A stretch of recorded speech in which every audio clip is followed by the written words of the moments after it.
Bismillahirrahmanirrahim. Wahai kalian yang tak menghormati ibu, yang menyepelekan ibu, yang merendahkan ibu. Malam ini lihat, beliau tidak ada ceramah, tidak ada tausiah, tapi langsung dibuat begini cara menghormati ibu. Ini sekarang banyak orang tak menghormati ibu. Berapa banyak ibu yang awalnya bantu-bantu, lama-lama jadi pembantu. Dulu dia tidak tarawih, kenapa? Karena kita menangis merengek di rumah. Sekarang di hari tuanya dia tidak tarawih juga. Kenapa? Dia menjaga cucunya. Berapa banyak itu terjadi. Jangan sampai. Dia tidak pernah menolak cucunya, dia sayang. Tapi kita yang berpikir, berapa kali dia tidak jadi sholat duha karena kita kencing di kaitnya. Berapa kali dia tidak tarawih karena kita menangis merengek sampai subuh datang. Berapa kali dia tidak iktikaf karena kita. Andai dia masih hidup hari ini, datang, belikan pakaian yang paling dia suka, belikan perhiasan kalau ada. Andai tidak cium tangannya, tapi yang sudah meninggal dunia, jangan lupa kau doakan, Rabbil firli wali walidayya warhamhuma kama rabbayani saghira. Berdoa pun kau tak mau, apalagi yang akan kau bawa menghadap Allah SWT.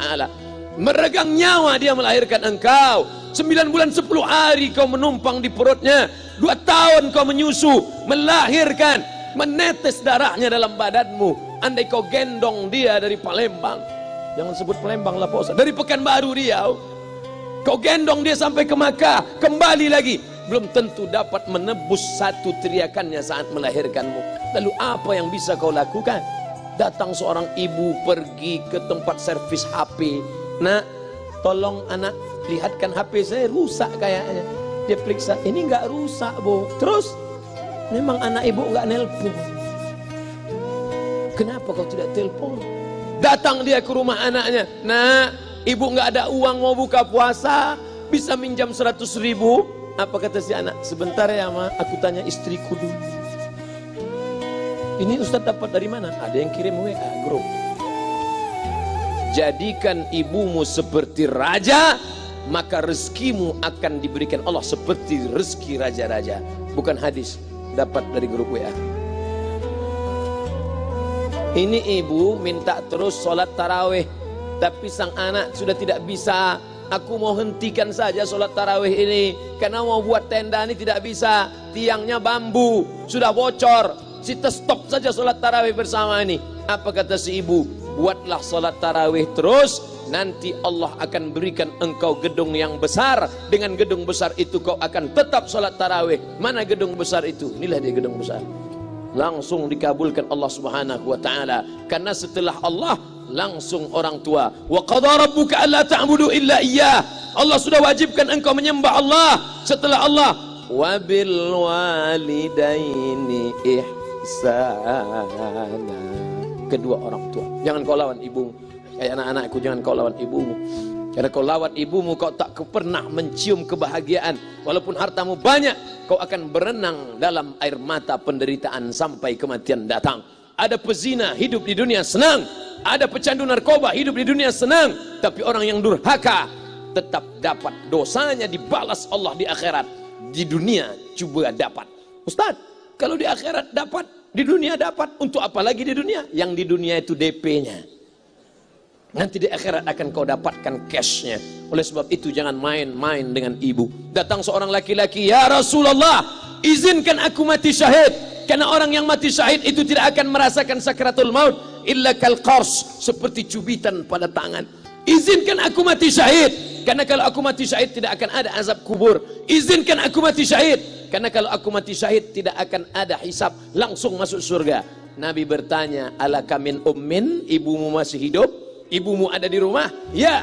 Ilzam rijlaiha fathammal jannah, urus tapak kakinya, akan kau dapati surga di sana.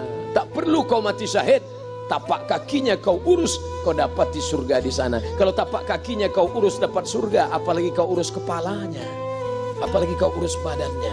Pulang dari sini, urus ibumu, mandikan dia, belikan pakaian yang baik, cari makanan kesukaannya. Kalau dia sudah meninggal, maka kau datang ke sana, langsung dapat tisu. Bapak Ibu yang dimuliakan Allah Subhanahu wa taala. Ini Ustadz suaranya menggelegar nih, marah apa? Enggak, saya tak marah.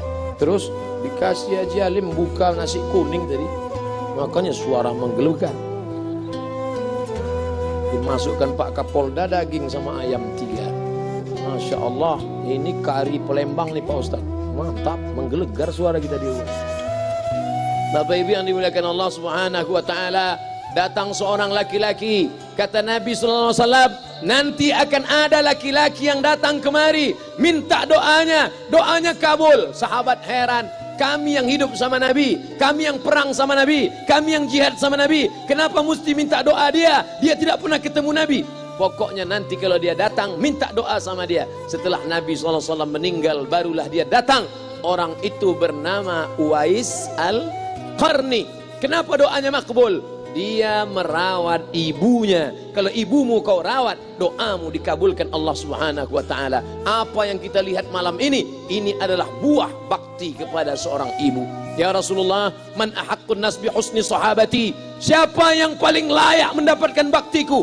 Ummuka. Siapa lagi? Ummuka. Siapa lagi? Ummuka. Ibumu, ibumu, ibumu. Tsumma man? Siapa lagi? Abuka. Kami, Ustadz, Jenderal Bintang 5, alim ulama, kami hanya dapat 1, sedangkan kalian ibu dapat 3. Ibumu, ibumu, ibumu. Kenapa ibu dapat 3? Karena ibu bisa melakukan 3. Ibu mengandung, ibu melahirkan, ibu menyusukan. Kalau bapak mau dapat 3, coba yang 3 ini. Pulang dari sini, pergi ke tempat jual kelapa muda, beli 1. Jangan dibelah, ikat di perut 9 bulan 10 hari. Kalau mau merasakan melahirkan, pulang dari sini, pergi ke tempat jual mangga. Telan bulat-bulat, keluarkan bulat-bulat. Emang enak jadi perempuan. Mereka luar biasa. Tanya ibumu, berapa kali dia meninggalkan puasa Ramadan? Saat mengandung engkau, 30 hari dia tak puasa. Saat menyusukan tahun pertama, 30 hari dia tak puasa. Saat menyusukan tahun kedua, 30 hari dia tak puasa. Saat dia mau ganti qadha tahun berikutnya, adik mau menyusul. Hari ini dia belum mengqadha puasanya, dia terhutang di hadapan Allah. Lalu apa yang bisa kau lakukan? Malam ini betul-betul disadarkan. Alhamdulillah, ibu saya masih hidup, umurnya 70 tahun. Saya akan pulang dari kajian malam ini. Nampaknya malam ini saya yang ceramah, saya yang tausiah. Tapi saya mengambil pelajaran. Pulang dari sini saya akan lebih sayang pada emak saya. Saya lebih cinta kepada ibu saya. Saya malu, saya hanya pandai berceramah, berkata, tapi orang sudah mengamalkannya langsung. Haji Halim membelikan gelang ibunya 2 kali sampai 4 kali setahun.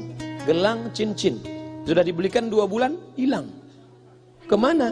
Ada orang susah tadi aku kasih. Ternyata itu yang membuat rezeki melimpah ruah. Maka rezeki buah yang sudah matang harus kita menjoloknya dengan apa? Dengan berbakti kepada ibu. Bapak ibu yang dimuliakan Allah, saudara-saudaraku yang dimuliakan Allah Subhanahu wa taala. Ibu ini luar biasa. Sampai-sampai ibu, Ustaz jangan nunjuk pakai tangan kiri lah. Oke, pakai kanan. Ibu, andai ngomong ibu salah, tetap dikabulkan Allah Subhanahu wa taala.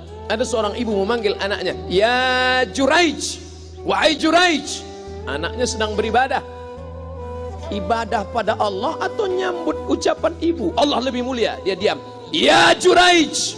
Dia tetap diam. "Ya Juraij." Dia tetap diam. Dia tidak jawab seruan ibunya. Sampai akhirnya ibunya berkata, apa kata ibunya? "Allahumma la tumitshu hatta turihi wujuhal mumisat." Jangan matikan Juraij sebelum matanya melihat wanita, maaf, tunasusila. Jangan matikan Juraij sebelum matanya melihat wanita tunasusila, WTS PSK, orang nakal, orang jahat. Tidak mungkin ahli ibadah matanya melihat orang jahat. Tapi takdir berkata lain. Tak lama setelah ucapan sang ibu, ada seorang WTS PSK hamil. Tidak diketahui suaminya, ditangkap, ditanya, "Siapa yang menghamilimu?" Apa kata si perempuan? "Yang menghamiliku adalah Juraij." Sampai Juraij ketika difitnah, perempuan wanita susila itu ditanya, "Siapa yang menghamilimu?" Ternyata dia berkata, "Juraij." Akhirnya mereka menangkap Juraij. "Juraij, ternyata engkau selama ini pura-pura saja menjadi pelaku ibadah. Engkau ternyata sudah menghamili perempuan ini." Mereka menghancurkan tempat ibadah Juraij. Tapi kemudian Juraij sabar. Dia katakan, "Nanti tunggu anak itu lahir, kalian baru tahu." Setelah tak lama anak itu pun lahir dan mereka bertanya, Mereka bertanya kepada anak kecil yang belum bisa bicara, "Ya gulam, wahai anak kecil, man abuka? Who is your father?" Siapa bapakmu? Hai anak kecil, siapa bapakmu? Juraij menusuk pusar anak itu dengan telunjuknya. Dia mau tunjukkan kepada orang ramai bahwa dia tidak salah, dia tidak pezina, dia tidak melakukan perbuatan dosa. "Ya gulam, hai anak kecil, man abuka? Siapa bapakmu?" Apa kata anak kecil itu? Cowboy. Ko sapi, boy penjaga sapi, pengembala sapi. Bapakku pengembala sapi. Barulah orang Yahudi tahu ternyata ra'il ghanam yang menghamili PSK perempuan jahat tadi adalah penggembala sapi. Lalu kenapa fitnah itu terjadi? Allah mengabulkan doa si ibu sebelum Juraij mati. Matanya pernah melihat wanita tuna susila. Oleh sebab itu ibu jangan sampai kalau marah sama anak memanggil anak dengan kata-kata yang tak baik. Setan, hantu. Kalaupun marah panggil dia, calon wali kota. Sini sebentar. Kalau marah betul, calon gubernur. Sini sebentar. Doa ibu dikabulkan Allah Subhanahu wa taala. Saya setahun setiap bulan Februari ceramah di Kuala Lumpur seminggu. Kuala Lumpur, Selangor, Sarawak, Kuching, kemudian Malaka, Ipoh, Negeri Sembilan. Ketika saya tausiah datang ibu-ibu makcik Malaysia. Assalamualaikum. Waalaikumsalam. Ustaz Somad. Ya. Saya nak jumpa dengan emak Ustaz. Loh, ngapa jumpa emak saya? Jumpa saya lah. Ustaz pasti dididik oleh seorang ibu. Saya ingin jumpa ibu Ustaz. Saya sangka dia mau jumpa saya. Ternyata ibu di tengah para habaib, diambil diri seorang profesor, dibalik diri seorang gubernur, wali kota, Kapolda. Di dalam diri mereka ini adalah orang-orang luar biasa, tapi dilahirkan oleh perempuan-perempuan yang super luar biasa. Betul? Mereka ini semua dibesarkan perempuan. Makanya ada ungkapan al-jannatu tahta aqdamil ummahat, surga di bawah telapak kaki ibu. Tapi ada yang mengatakan itu dulu Pak Ustadz, sekarang sudah berubah, surga di bawah telapak kaki babysitter. Karena banyak yang menitipkan anaknya kepada penitipan anak. Jangan Bu, walaupun kau wanita karir, tidak seberapa itu, tidak dapat kau tebus kehilangan masa-masa manja mereka dengan pendidikan. Ini banyak ibu-ibu sekarang sudah tidak lagi mengurus anaknya. Padahal 6 tahun pertama, the golden age, usia emas, ibu harus ikat hubungan emosional dengan anak. 2 tahun pertama susukan, 2 tahun kedua lompat-lompat, lari-lari, lucu-lucu. 2 tahun ketiga mulai menghafal surat-surat pendek. Umur 7 tahun baru dia sholat. Begitu. Sekarang banyak. 2 tahun pertama dia titipkan ke Al-Baqarah, sapi betina. 2 tahun kedua dia titipkan ke PAUD dan BUUD. 2 tahun ketiga dia titipkan ke TK. Akhirnya anak putus kontak. Setelah anak remaja baru ibunya nanya, Ustadz, kenapa anak saya lebih mau curhat sama pacarnya daripada sama saya? Karena anak sudah lost contact, putus hubungan dengan ibu. Itulah yang dulu dikejar dengan wanita karir. Pergi pagi pulang petang, peras keringat, banting tulang, tunggang langgang, lintang pukang. Tak dapat kau tebus dengan apapun. Oleh sebab itu, kalau kau sayang kepada mereka, besarkan mereka. Nanti setelah dia SMP, kau tetap bisa berkarir, tetap bisa apapun.